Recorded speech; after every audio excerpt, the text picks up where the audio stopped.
নারীর প্রতি অবমাননা সবচেয়ে আমরা যেটা বুঝতেছি, আমরা তো মনে করেন যখন তৃণমূল পর্যায়ে থাকতাম তখন আমরা জানতাম যে মহিলা বিষয়ক অধিদপ্তর মানেই নারীর প্রতি সুষ্ঠু বিচার হয়, কিন্তু আমরা যখন আন্দোলনে আসছি তখন দেখলাম যে এখানে আসলে নারী বৈষম্য ব্যাপক আকারে, এখানে মনে করেন যে কোনো নারীদের মানে মানবিকতা হিউম্যানিটি যেটা সেটা এখানে নাই। এখানে মনে করেন আমাদের বাংলাদেশ, আমরা তো জন্মগতভাবেই দেখতেছি এখানে আইন ইচ্ছা করলে চেঞ্জ করা যায়, মানুষের ইচ্ছার উপরে মানুষের দুঃখ কষ্টের উপরে বহুত আইন চেঞ্জ হয় এই দেশে হয়, শুধু আমাদের বেলায় 1301 জনের বেলায় কোনো আইনে কাজ করতেছে না। মনে হয় এইভাবে যদি চলতে থাকে, যতই ডিজিটাল বাংলাদেশ স্মার্ট নারী সমাজ বানান না কেন, তৃণমূল পর্যায়ে নারীদের যদি উন্নতি না হয় কখনো বাংলাদেশে উন্নতি হবে না। তারপরে যখন উনি আমাদের সাথে মিসবিহেভ করছে আমাদের পিডির হাজব্যান্ড, তখন আমরা কিন্তু মনের কষ্টে এখানে আসছি যে আমরা এখন যাবো কোথায়, আমাদের তো একটা জায়গায় যেতে হবে। একজন নারীর সাথে মিসবিহেভ হতে পারে বাংলাদেশে কিভাবে? এটা তো এখন আমরা তো জানতাম না, আমরাও মিসবিহেভের বিপক্ষেই কাজ করেছি, তাই আমরা ভাবতে পারছি না আমরা এমন কোনো মানুষ ছিল না ওখানে। আমরা যারা ছিলাম স্টাফ যারা সবাই আমরা কাঁদছিলাম বাইরে এসে যে কোন সমাজে বাস করতেছি আমরা, যেখানে মনে করেন পিডি নারী, ডিজি নারী, সচিব নারী, সেখানে নারীদের উপরেই সবচেয়ে বেশি টর্চার হচ্ছে। এটা আমরাও খুব কান্নাকাটি করেছি নিজেরা, কিন্তু আমাদের কান্নাকাটি আবার নামও মহিলা বিষয়ক অধিদপ্তর। এখানে আমাদের মনে করেন 1301 জনের ভিতরে 80% মানুষ হলো মহিলা আর 20% মানুষ হলো আপনার পুরুষ লোক। তো 80% মহিলার দুঃখ যখন তারা বুঝতেছে না, নিয়োগ বাণিজ্য তাদের কাছে এতটাই প্রায়োরিটি পাইছে, মানবতার তুচ্ছ হয়ে গেছে, তাদের কাছে মানবতা তুচ্ছ হয়ে গেছে। তারা এখন এমনটাই হয়েছে যে পারলে আমাদেরকে মনে করেন জেলে ঢুকাবে, তারপরেও তারা চাকরি দিবে না, কারণ আমরা তাদের 4 লাখ 5 লাখ দিতে পারবো না, কারণ আমরা তো বিষয়টা জানি যে এই চাকরি কেমন, এখানে 5 লাখ টাকা দিয়ে ঢোকার কোনো মানেই নেই। এই জন্য ওনারা আমাদের সাথে করবে না, আমাদের নিবে না, নতুন মগজ ধুলাই করবে, করে সেটা নিয়ে মনে করেন সেটাও 3 বছর পরে আবার দেবে এরকম আমাদের মতো ডাস্টবিনে, বুঝছেন। আউটসোর্সিং নিয়ে তো আপনারা অবগত, সারা বাংলাদেশে আউটসোর্সিং নিয়ে এভাবেই চলছে।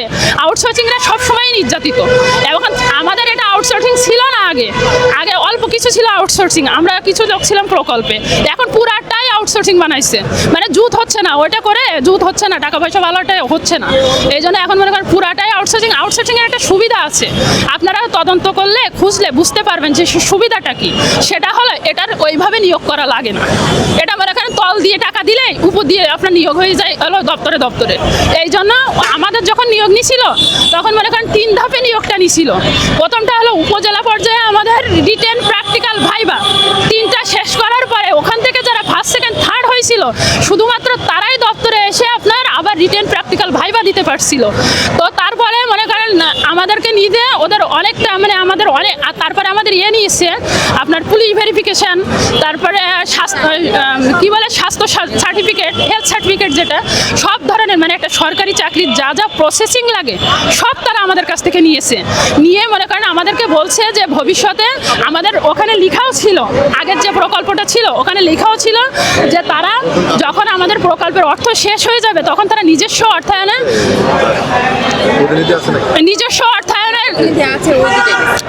অর্থায়নে আমাদেরকে চালাবে। এটাও আমাদের প্রথম প্রকল্পে লেখা ছিল।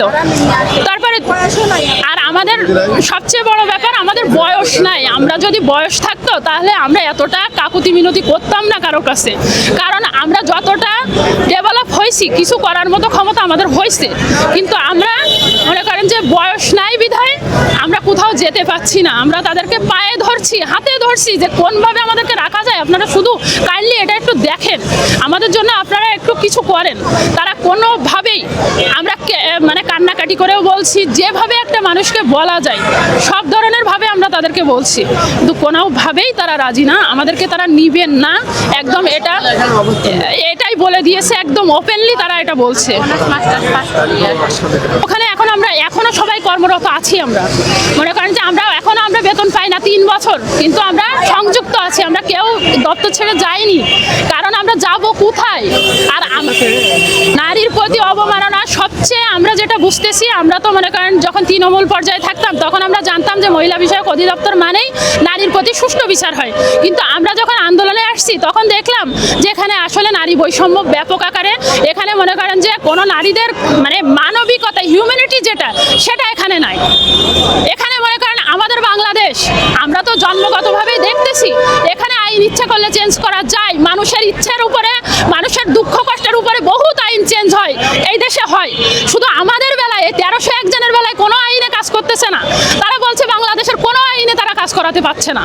তারা বলছে ডিজির কাছে গেলে কয় পিডি জানে, পিডির কাছে গেলে কয় সচিব জানে, সচিবের কাছে গেলে কয় মন্ত্রণালয় জানে, মন্ত্রণালয়ের কাছে গেলে কয় মন্ত্রী জানে। মনে হয় এইভাবে যদি চলতে থাকে, যতই ডিজিটাল বাংলাদেশ স্মার্ট নারী সমাজ বানান না কেন, তৃণমূল পর্যায়ে নারীদের যদি উন্নতি না হয়, কখনো বাংলাদেশে উন্নতি হবে না। এবং এই যে নারী নির্যাতন, হাজব্যান্ড মারতেছে ওয়াইফকে, ওয়াইফের যে এই যে সহিংসতামূলক যে কার্যক্রম, এগুলা কিন্তু মেন্টালি কারণেই হচ্ছে। কারণ আমি যখন মনে করেন ডিস্টার্ব এই যে চাকরির জন্য এই যে রাস্তায় রাস্তায় ঘুরতেছি, তাহলে আমার সংসার কি সুন্দর থাকবে আপনি বলেন? আমার মতো 852 জন 1301 জন যখন রাস্তায় সারাদিন এই যে রাস্তায় বস্তির মতো এরকম শুচ্ছি, তাহলে আমার সংসার ভালো আছে বলেন আপনি? আমার 2টা বাচ্চা, একটা হলে এই বৃত্তি পরীক্ষা দিচ্ছে, প্রাথমিক বৃত্তি পরীক্ষা আজকে দিছে, আর একটা আছে 4 বছর বয়স, সেটা রেখে আসছি 13 দিন আগে, সেটা জানিও না যে তারা কেমন আছে। ঠিক আছে, সভ্য সমাজ কিভাবে হবে? আমার বাচ্চা পরীক্ষা দিচ্ছে, সে একটু মেধাবী স্টুডেন্ট, সে উপজেলার মধ্যে একটা মেধাবী স্টুডেন্ট, আমি সেখানে নাই। আমি সেটা তার কথা চিন্তা করতে পারছি না, কারণ পেটে ভাত নাই। তার কথা কিভাবে চিন্তা করব? আপনারা যে বারবার বলছে বর্তমান ব্রিফিং সব জায়গায়, আগেও শুনছি যে বাচ্চাদের শিশুদের উন্নতি করতে হবে, শিশুদের উন্নতি করতে হবে, নাহলে আগামী প্রজন্ম নষ্ট হয়ে যাবে। শিশুদের উন্নতি করবেন কিভাবে আপনি? মা রাস্তায় থাকলে শিশুর উন্নতি কিভাবে হবে?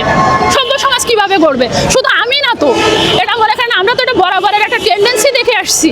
প্রকল্প শেষ হচ্ছে, আবার এই সমস্ত জড়াচ্ছে, আবার নতুন প্রকল্প নিচ্ছে, আন্দোলন করতেছে, আউটসোর্সিং করতেছে, 2 দিন পরে চাকরিতে মনে করেন লাথি দিয়ে বের করে দিচ্ছে। এটা তো অহরহ ব্যাপার, শুধু তো আমাদের ক্ষেত্রে ঘটতেছে না। তাহলে এর একটা সুরা আমরা চাচ্ছি, আপনাদের মাধ্যমে আমরা চাচ্ছি যে আমাদের এই জীবন থেকে আপনারা অবসান দেন, আমাদেরকে যোগদান করার সুযোগ করে দেন। আমাদের যদি আজকে যোগদানের কথা বলে, কালকে আমরা যে কর্মস্থলে যোগদান করব, আমাদের কোনো সমস্যা নাই। ঠিক আছে।